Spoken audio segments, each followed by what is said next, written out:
Dernière nouvelle de Bissau, arrestation choc du chef militaire. Quel impact sur la stabilité? Nous nous interrogeons encore ce matin.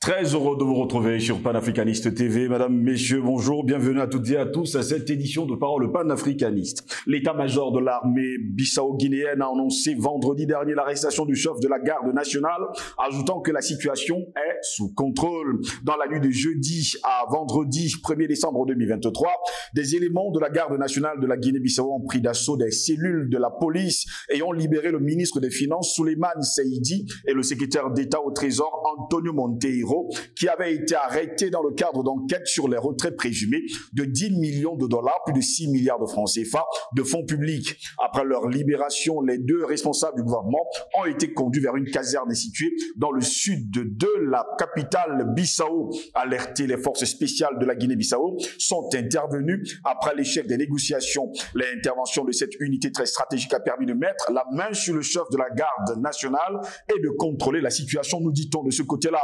Le colonel Victor Thiongo est entre nos mains. La situation est totalement sous contrôle, avait déclaré d'ailleurs le capitaine Yorgito Biagé, un porte-parole de l'état-major militaire de la Guinée-Bissau. Plusieurs éléments de la garde nationale ont également été arrêtés, selon l'état-major de l'armée de la Guinée-Bissau, qui a précisé que les deux responsables du gouvernement, libérés par la garde nationale, ont été récupérés sains et saufs et remis dans leurs cellules. Voilà pourquoi nous revenons sur ce sujet. Dernière nouvelle de Bissau, arrestation choc du chef militaire. Quel impact sur la stabilité? Pour répondre à vos questions, nous sommes avec Charlie Kenyé. Il est géostratège et il connaît d'ailleurs les questions militaires. Charlie Kenyé, bonjour, bienvenue à vous. Bonjour, c'est Sylve Solengos. Bonjour à nos techniciens, ces hommes de l'ombre par qui nous pouvons émettre. Nous les disons infiniment merci. Bonjour à nos milliers, à nos milliards prochainement de téléspectateurs et de followers, tous ceux qui nous suivent à travers nos plateformes digitales également. Très heureux de nous avoir, Charlie Kenyé. On parle de Guinée-Bissau ce matin. On sait pertinemment que c'est un pays qui a toujours été en proie à des coups d'État et même celui qui est là aujourd'hui est un chef militaire. Effectivement, c'est un général d'armée qui est arrivé par les raisons que vous venez de citer, c'est-à-dire que par les armes, qui lui-même a renversé quelqu'un qui aujourd'hui est poursuivi par un certain nombre d'instances internationales pour trafic de drogue. Il faut le dire également que c'est un pays qui vit également du narcotrafic. C'est une plaque tournante du trafic de drogue depuis l'Amérique latine en direction de l'Europe et de l'Asie qui transite par ce pays-là. L'économie du pays est totalement ancrée autour de cette histoire du trafic de drogue. Indépendamment de ça, vous avez quand même la noix de coco qui fait partie également, qui pèse également un pour peu dans l'économie de ce pays, mais très faiblement tout autour, tout ce qui tourne autour de l'économie de ce pays va dans le sens du trafic de drogue. Et donc, quand on observe ce qui est en train de se passer de ce côté-là, on comprend très clairement que nous sommes en fait dans ce que je peux appeler un état militaire. Un état militaire parce que le commandant, celui dont vous parlez, qui a été arrêté, le colonel Thiongo, en réalité, il est arrêté pourquoi? Parce que il était dans une dynamique de libération de deux civils qui ont été membres du gouvernement. Pourquoi cela se fait? Simplement, il faut dire à ceux qui nous suivent que c'est un pays quand même assez sensible. Quand on voit comment la CIA a investi ce pays-là, parce que celui qui est là actuellement, Umaro Ambaro Sissoko, c'est un pion de la CIA. C'est la raison pour laquelle, comme je dis souvent, que c'est la DEA qui contrôle le commerce et le trafic de la drogue à l'échelle internationale. Ils font tout pour le maintenir au pouvoir. Vous verrez qu'il y a eu pratiquement je crois en 2 ans, il y a eu pratiquement une dizaine de coups d'État avortés, simplement parce qu'à chaque fois, il arrive à avoir la bonne information.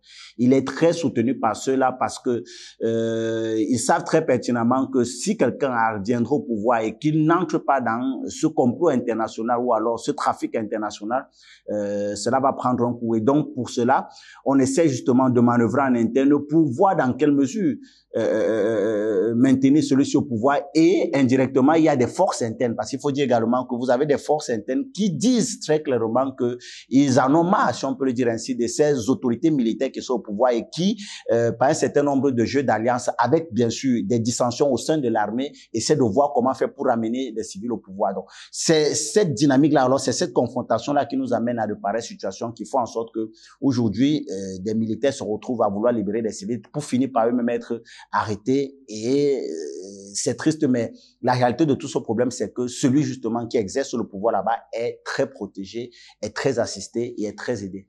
Rappelons justement nos téléspectateurs que dans la nuit de jeudi à vendredi dernier, 1er décembre 2023, des éléments de la garde nationale de la Guinée-Bissau ont pris d'assaut les cellules de la police et ont libéré le ministre des Finances Souleymane Seydi et le secrétaire d'État au Trésor Antonio Monteiro, qui avaient été arrêtés dans le cadre d'enquêtes sur les retraits présumés de 10 millions de dollars, c'est-à-dire plus de 6 milliards de francs CFA de fonds public. Effectivement. Ce qu'on ne veut pas dire dans ce que vous êtes en train de dire là, en tout cas, ce qui ressort en fond de toile, c'est que nous avons là affaire à une cabale parce que connaissant le système, vous ne pouvez pas retirer un pareil montant sans véritablement avoir soit des complicités en interne ou même des complicités en externe. Le système banquier étant tellement verrouillé, il y a des montants pour lesquels vous pouvez les manipuler comme ça. Indirectement, soit vous avez des liens au niveau de certaines instances administratives américaines ou de l'élite américaine, c'est important de le dire. Voilà pourquoi je ramène toi à la CIA. C'est un pays très verrouillé et qui est contrôlé par ces agences de renseignement parce que c'est un pays, c'est un carrefour stratégique pour le commerce de la drogue qui parfois transite par Haïti, arrive de ce côté et alimente l'Europe et l'Asie. C'est un marché, je crois l'année passée, qui représentait pratiquement 80 milliards de dollars. Donc vous comprenez que là où il y a du milliard de dollars, forcément les agents de renseignement américains s'y trouvent. Et donc aujourd'hui, derrière ces déclarations, il y a une volonté de diluer des hommes politiques, si on peut dire, appartenant à la classe civile, qui véritablement sont en train de prendre de l'ampleur au sein de la société. Parce que, j'insiste encore, il y a une forte volonté populaire au sein de la société bissau-guinéenne qui, aujourd'hui, ne veulent plus voir des hommes militaires ou alors ne veulent plus voir les hommes entrer au pouvoir. Mais le mal ici, c'est que ces hommes-là sont hautement soutenus, sont hautement protégés. Et ça fait en sorte qu'on essaie de créer ce genre de déclarations. Comment expliquer que dans un pays comme la Guinée-Bissau, vous pouvez justement faire passer une pareille transaction sans que même au niveau des instances internationales ou même au niveau des agences nationales en charge justement de lutter contre le blanchiment d'argent ou alors de lutter contre le blanchiment des capitaux, contre le financement du terrorisme ou même contre la corruption, ils ne soient informés. Pour que ceux-ci soient arrêtés et que quelques jours plus tard, on nous dit qu'ils voulaient. Non, non, non, c'est de la manipulation qui, en réalité, visait des ambitions politiques qui consistent à maintenir un homme au pouvoir au détriment d'une volonté populaire qui s'exprime de plus en plus parce que la multiplicité ou alors la multitude de coups d'État avortés de ce côté-là manifeste ou alors traduit une seule chose. C'est que le peuple bissau-guinéen et parfois même au sein de l'établissement militaro-guinéen, il y a des voix qui s'élèvent et qui ne se reconnaissent plus au pouvoir en place. Beaucoup de personnes pensent aujourd'hui sur le continent africain que là-bas, il y a des bandes rivales qui ont besoin également de pouvoir. Effectivement, et l'erreur ici, c'est de ne pas tomber dans le piège d'Haïti, parce que derrière ce qui est en train de se tramer, vous avez également des clans qui sont en train de se former, qui s'arment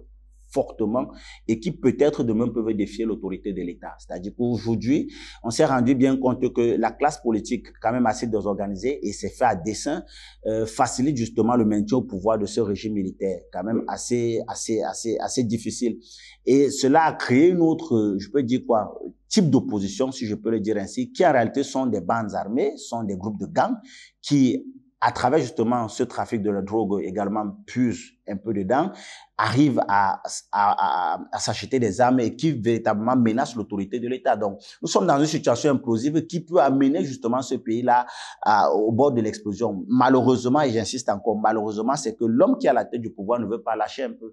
Parce que si véritablement l'intention était de lâcher un peu, ces deux hommes politiques qui ont été arrêtés, qui également représentent une franche partie de la population, vous verrez que également des soutiens au sein des armées pouvaient justement essayer de trouver la compromission. Le président pouvait, dans le cadre justement d'un apaisement populaire, trouver une forme de compromission, de permettre à ce que soit retrouver la liberté, ou encore, on voit dans quelle mesure on peut faire encore avec eux, dans un gouvernement d'union nationale. Si déjà ils ont des soutiens au sein de la population civile, s'ils ont des soutiens au sein même de l'établissement militaire, c'est des personnes avec qui il faut dialoguer.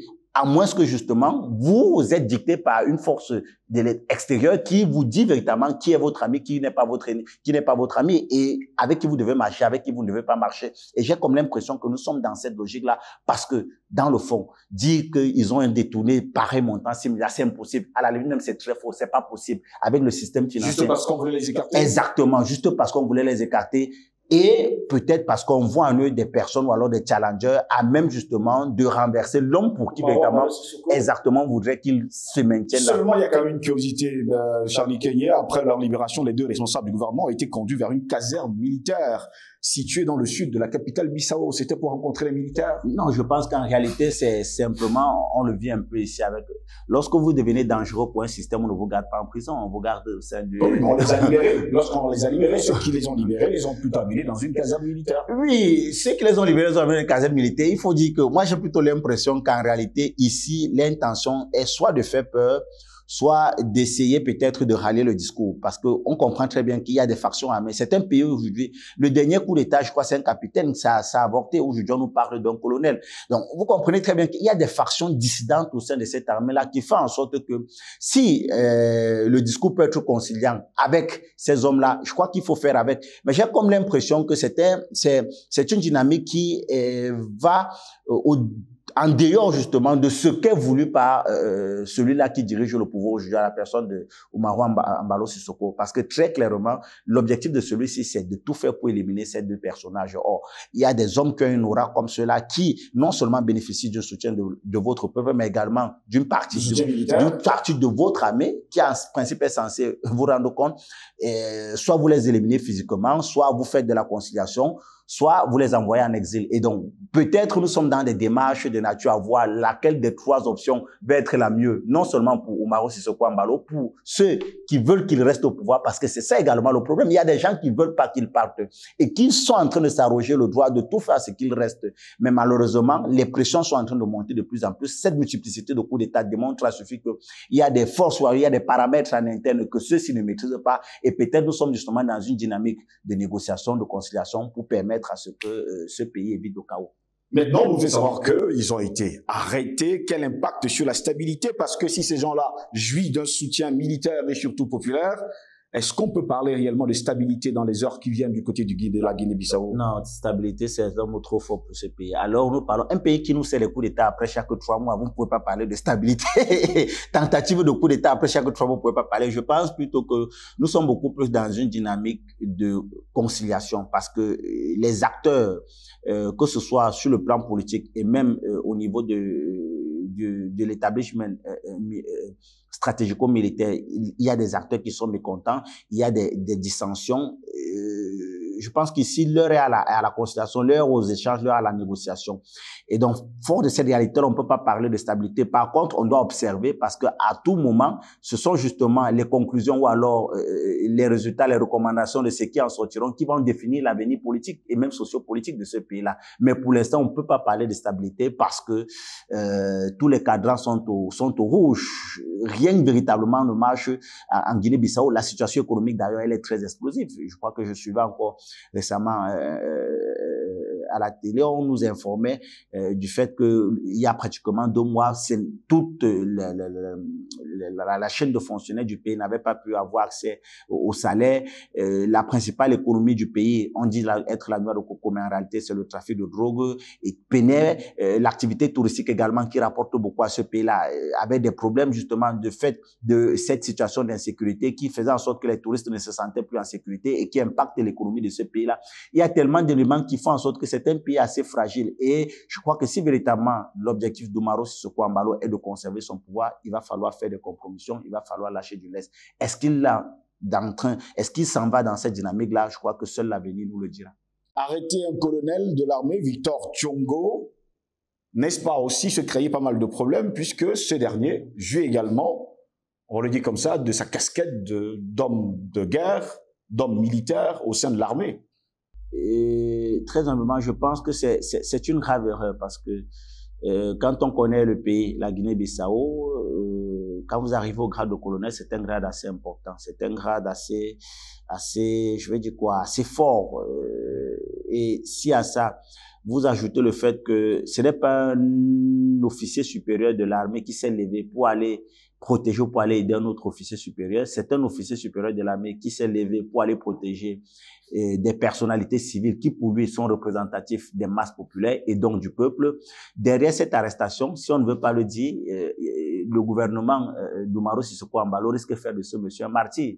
Parce qu'il faut dire très clairement que son acte va être salué par la grande population. Alors, à partir de ce moment où vous décidez de l'enfermer, vous renforcez justement son soutien et vous renforcez l'amour qui est porté à cette personne par le peuple. Et quand vous le faites, vous justement créez les dynamiques d'insurrection à l'intérieur de votre pays qui font en sorte que votre régime devient de plus en plus fragilisé. Parce que non seulement au sein des armées, il doit avoir des soutiens, ça c'est une réalité, mais il a encore la masse populaire qui va avec lui. Et il a une partie justement de la classe politique à travers ces deux hommes politiques qui sont avec lui. Vous créez un cocktail Molotov dans lequel soit vous le libérez, soit vous sautez du pouvoir. Mais je crois qu'il est encore dans cette euphorie de cette protection qui lui est assurée par un certain nombre de services et d'agences de renseignement qui pensent qu'il est à l'abri de tout risque. Mais je dis, parler de stabilité, c'est très tôt. Arrêter un monsieur comme celui-là, avec l'acte qui a été posé, avec les dynamiques qui suivent l'acte qu'il a posé, c'est encore doublement explosif pour ce pays. C'est quand même, ce fut une nuit très longue hein, et surtout très tourmentée du côté du Burkina Faso entre le jeudi et le vendredi 1er décembre dernier par des crépitements de balles pour les habitants de la capitale du pays qui parfois, aujourd'hui finalement, sont habitués que parfois leur nuit soit mouvementée. Eh bien, là-bas, il y avait des tirs hein, qui ont été entendus près d'une caserne du quartier de Santa Luzia dans le sud de la capitale Bissau où se sont retranchés des éléments de la garde nationale, une unité de l'armée. On parle toujours de la garde nationale. Est-ce que la garde nationale du côté de la Guinée-Bissau est finalement maltraitée? Voilà pourquoi elle recherche le pouvoir. Non, je pense plutôt que il faut remarquer que quand vous observez l'Afrique aujourd'hui, la plupart des dynamiques, je vais dire quoi, les dynamiques populaires, elles sont accompagnées par les armées d'un type. C'est-à-dire que si vous prenez le Mali, le Burkina Faso et même le Niger, vous verrez que ce sont des unités spécifiques de l'armée qui arrivent à accompagner cette dynamique populaire-là. C'est soit la garde républicaine, soit la garde nationale, soit les forces spéciales. Pourquoi? Simplement parce qu'au sein des armées, ce sont les unités non seulement les mieux aguerries, les mieux formées, les mieux outillées, parfois les mieux payées. Donc ça fait en sorte que ce sont des corps d'élite où lorsqu'ils sont dans une dynamique, il est très difficile pour le reste de l'armée de ne pas suivre. C'est pourquoi vous allez que, pour le cas, par exemple, du Mali, du Burkina et du Niger, lorsque la garde républicaine s'est prononcée, le cas du Mali, lorsque les forces spéciales ont fait, parce que c'est le BAF, le bataillon autonome des forces spéciales, le Jakati, qui était commandé par le colonel Assimi Goïta, lorsqu'ils se sont levés, le corps qui a suivi immédiatement après, c'est l'armée de l'air. Bon, quand vous avez ces deux unités d'élite ensemble, le reste de l'armée suit, parce que vous ne pouvez pas les affronter. Il faut le dire, c'est l'élite de l'armée. Vous verrez que, par exemple, au Gabon, c'est la garde républicaine parce qu'également c'est l'élite de l'armée. Quand ils ont pris, les autres corps ont suivi. Si vous prenez le cas du Burkina Faso, ce sont les forces spéciales, c'est l'élite de l'armée. Quand ils font, vous les autres, vous suivez. Si vous prenez le Niger, la garde républicaine, c'est l'élite. Et vous voyez que dans le cas de la Guinée-Bissau, c'est la garde nationale, c'est un corps d'élite de l'armée. Et c'est même encore plus dangereux parce que vous prenez le commandant de ce corps d'élite, vous l'envoyez en prison. Qu'est-ce que vous faites des autres? Est-ce que vous êtes sûr de leur fidélité? C'est un problème, surtout que ce sont des corps quand même assez bien entraînés, assez bien outillés, parfois très bien payés. Mais la situation socio-économique de ce pays fait en sorte que même l'armée quand même peine aussi à véritablement s'en sortir. L'idéal, à mon humble avis, aurait été justement d'aller dans cette dynamique de compromission, de dialogue avec ces forces-là, parce que ce sont des forces, puisque même enfermé, il est un problème pour vous, vous ne le contrôlez pas. Il a des hommes dehors qui vont et qui lui sont fidèles. Vous savez pas leur réaction. Si à côté de ça, au sein même de l'armée, qui est la vôtre, vous avez encore des dissensions, des personnes qui ne sont pas total accord avec votre politique. Vous avez la classe politique qui elle-même ne se reconnaît pas en vous. Vous avez le peuple qui ne se reconnaît pas en vous. Et vous vous appuyez simplement sur des personnes étrangères pour vous protéger. Je crois très clairement que... Était-ce une tentative de coup d'État? Parce que là, jusqu'à preuve de contraire, on se pose cette question. Était-ce réellement une tentative de coup d'État entre le jeudi et vendredi dernier du côté de la Guinée-Bissau? Moi, je pense très clairement que c'est une tentative de coup d'État. Déjà parce que ce pays ne cesse de nous démontrer, puisque chacun, je crois que tous les grades de l'armée ont déjà essayé le coup d'État là-bas. Ça a commencé avec un lieutenant. Avant, je crois, c'était un sous-sergent de l'armée. Après, c'était un lieutenant. On nous a parlé d'un capitaine. Aujourd'hui, un colonel. Peut-être ce qui arrivera, ce sera un général. Donc, nous sommes habitués à ce jeu-là dans ce pays. Donc, aujourd'hui, la réalité du coup d'État en Guinée-Bissau, c'est une chose sur laquelle on ne peut plus discuter. Maintenant, comprendre le coup d'État également, je pense que c'est vers là qu'on devrait aller. Est-ce que ceux-là qui sont à la tête de ce pays comprennent ce coup d'État ou alors comprennent les dynamiques internes? Parce que ce coup d'État est une émanation des dynamiques internes qui passe par un certain nombre de revendications, qui passe également par un système que les gens n'acceptent plus. Mais si vous refusez d'intégrer cette réalité-là, je crois que vous n'êtes pas sorti de l'auberge. Donc, pour moi, humblement, il s'agit d'un coup d'État parce que